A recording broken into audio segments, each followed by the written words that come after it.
Pues este es nuestro tema de análisis hoy en el informativo USA. Saludamos a Javier Larrondo, presidente de Prisoners Defenders. Buenas noches, señor Larrondo. Buenas noches, Roberto y Elena, encantado. Gracias por acompañarnos. ¿Cuántas personas han sido arrestadas o condenadas por su participación en el 11J, según los datos que ustedes han recopilado, y qué información tienen del trato que les dan?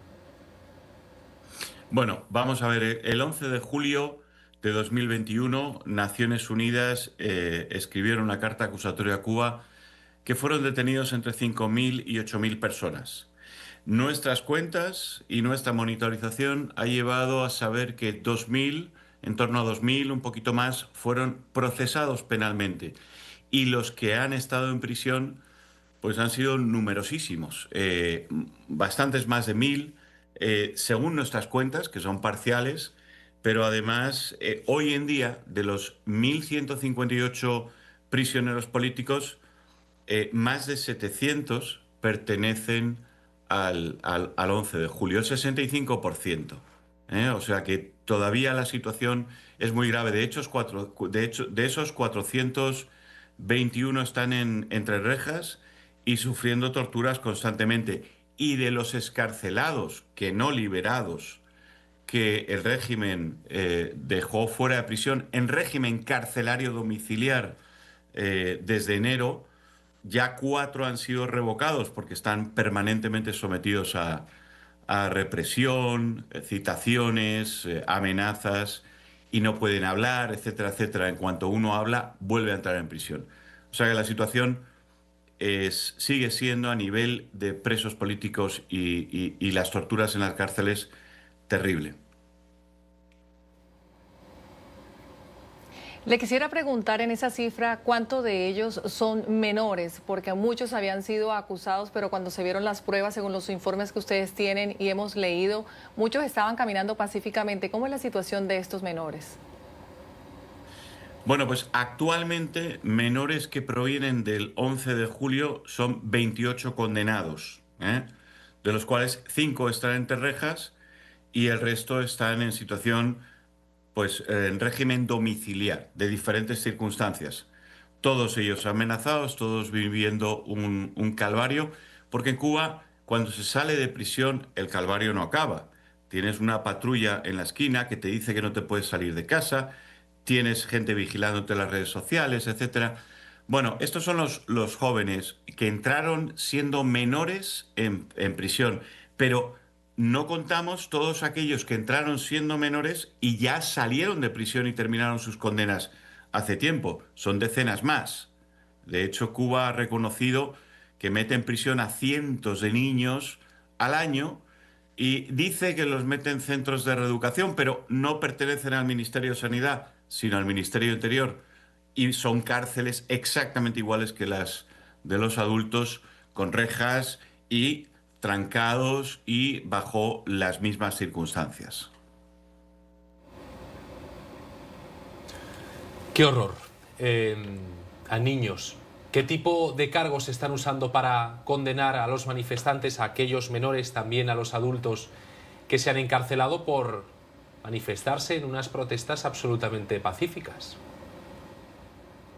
Pues mira, Roberto, este es uno de los patrones de violaciones de derechos humanos y de debido proceso más conocidos. El régimen cubano tiene una serie de delitos que están ambiguamente definidos, muy abiertos. Algunos son leyes en blanco prácticamente, como propagación de epidemia.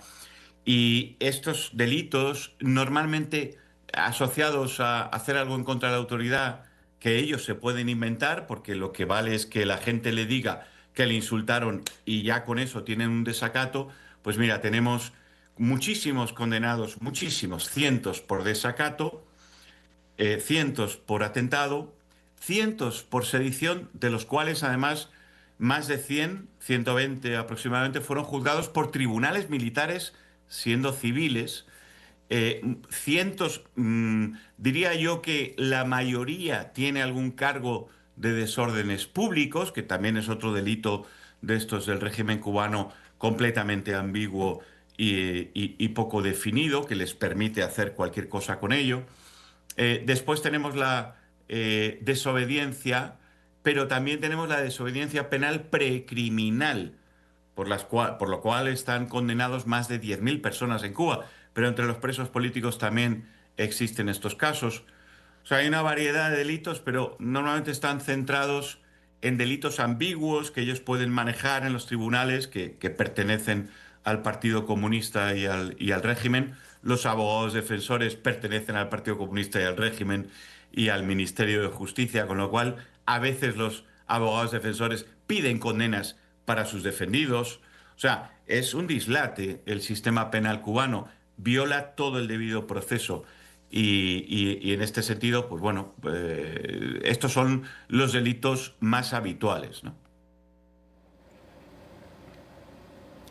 Eso justamente le quería preguntar, era mi siguiente pregunta. ¿Quiénes los defienden? ¿Cuáles son esas garantías legales que tienen los detenidos? Porque por lo que usted nos ha dicho, no son abogados independientes.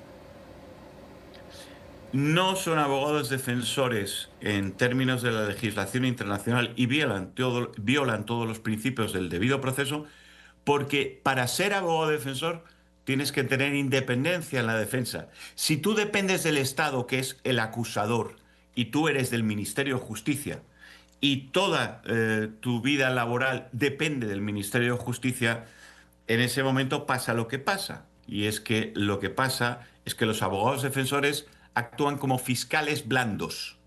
Pero son fiscales, es decir, son abogados del Estado en una causa en la que el Estado es la acusación. Con lo cual, en este sentido, es una de las violaciones, pero tenemos una gravísima, que es que los fiscales en Cuba y los policías pueden meter en prisión sin tutela judicial durante meses y años, lo que ellos quieran, porque no tiene que intervenir un juez para que alguien vaya a prisión, cosa que es otra violación brutal del debido proceso en la legislación internacional. Pero bueno, es el dislate de la legislación cubana y del sistema penal cubano, que lógicamente está hecho a medida de decirle al mundo que tienen un sistema penal, pero lo que tienen es un sistema draconiano para hacer lo que les dé la gana con quien quieran, ¿no? Un sistema draconiano muy grave, como usted nos dice. Javier Larrondo, presidente de Prisoners Defenders, gracias por acompañarnos. Buenas noches. Gracias, Roberto. Gracias, Elena. Un abrazo.